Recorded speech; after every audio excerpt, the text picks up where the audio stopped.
ነጋዴዎች ስለ ቀለማት አስባችሁ ታውቃላችሁ? ቀለማት በግዢ ውሳኔ ላይ ያላቸውን ተጽዕኖ በጣም ከፍተኛ መሆኑን ታውቃላችሁ?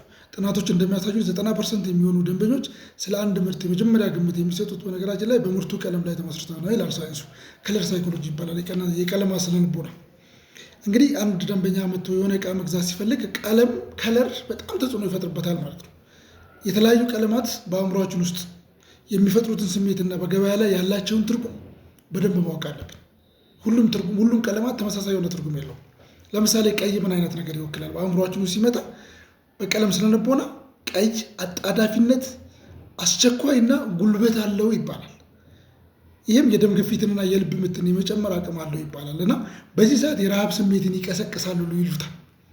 እንደውም ክሊራንስ ሴል ይሉታል። እና በአስቸኳይ ቅናሾች ላይ በአብዛኛው ጊዜ ቅናሾችን የሚሸጡ ሰዎች ጥቅም ላይ ያውሉታል ይባላል። ለምሳሌ በምግብ ሰርፉም በምግብ ቤቶች አንዳንድ ማስታወቂያዎችን ሜኑዎችን ሲያዘጋጁ ምናምን በዚህ ይጠቀማሉ ይባላል።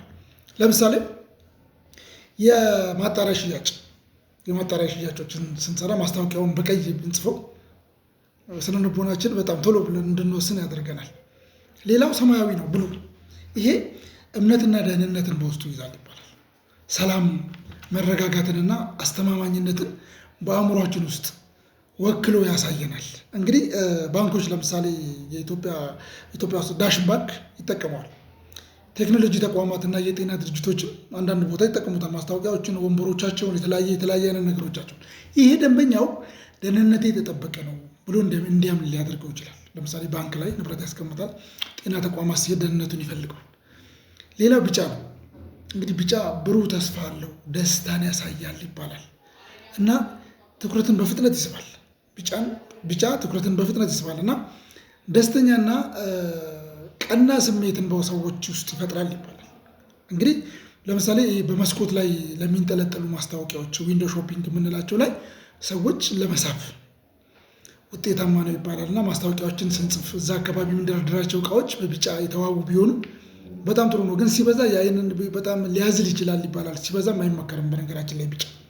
ሌላ አረንጓዴ ነው። እንግዲህ ግሪን፣ ይሄ ጤና አይደለ፣ ተፈጥሮን የሚያመለክት ነገር አይደለ፣ እረፍትን ይሰጣል፣ ተፈጥሯዊነትንና እድገትን ያሳያል ይባላል እና ከሀብት ጋርም ወይም ከገንዘብ ጋርም የተገናኘ ነው በነገራችን ላይ። እና እዚህ አካባቢ ላይ የምንጠቀመው የተፈጥሮ ምርቶችን የምንነግድ ሰዎች፣ የጤና መጠጦችና የአካባቢ ጥበቃ ላይ የምንሰራ ሰዎች፣ በተለያየ የግሪን ሌጋሲ ላይ የምንሰራ ሰዎች እነዚህም ብራንዶች ብንጠቀም በጣም ጠቃሚ ነው።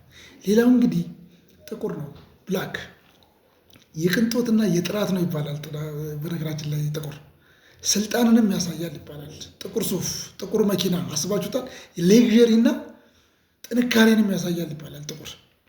ውድ መኪኖችን ለምሳሌ ውድ ሽቶች፣ ፋሽኖች፣ መርቼዲስ እኮ ጥቁሮቹ ናቸው በጣም ሌግዠሪ የሚባሉት በብዛት እነዚህ ላይ ይታያል እና ምርቱ ጥራትን ያለውና ልዩ መሆኑን ለማሳየት ነው የሚያመለክተው። በነገራችን ላይ በባህላዊ ተጽዕኖም አለው አይደል? ለምሳሌ በአንዳንድ አካባቢዎች በእኛ ሀገር ለምሳሌ ነጭን ብትመለከቱት ነጭ የሰላምም ነው፣ ሌላ ቦታ ደግሞ የሀዘንም ነው። ለምሳሌ እኛ ብሔር ብሔረሰቦች ላይ ብታዩት የሆነ ብሔር እንደ ሀዘን ይጠቀመዋል ሰው ሲሞት፣ ያንን ቀን የሆነ ብሔር ደግሞ ሌላ የደስታ ቀን ነጭን ይጠቀማል።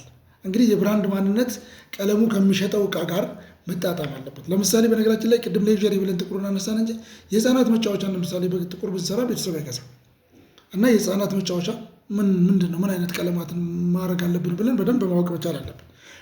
ነገሮችን ስናመርትም፣ ስናዘጋጅ፣ ስናሽግ፣ ማስታወቂያዎችን ስንለጥፍ ቅድሚያ በር ላይ ለምሳሌ በአሻንጉሊቶች የምናወጣቸው ነገሮች ቀለማቶቻቸው ከዚህ ጋር የተጣጣመ መሆን አለበት እና ብራንድ ቀለሞች የሚመርጡ በአጋጣሚ ሳይሆን የእኛን ስሜት ተቆጣጥሮ መሆን አለበት። ይህንን እቃ እንግዲህ ልግዛው አልግዛው ብዬ የምወስነው ስነ-ልቦናዬ ውስጤ የሚለኝን ነገር አንብቤ ነው ማለት ነው።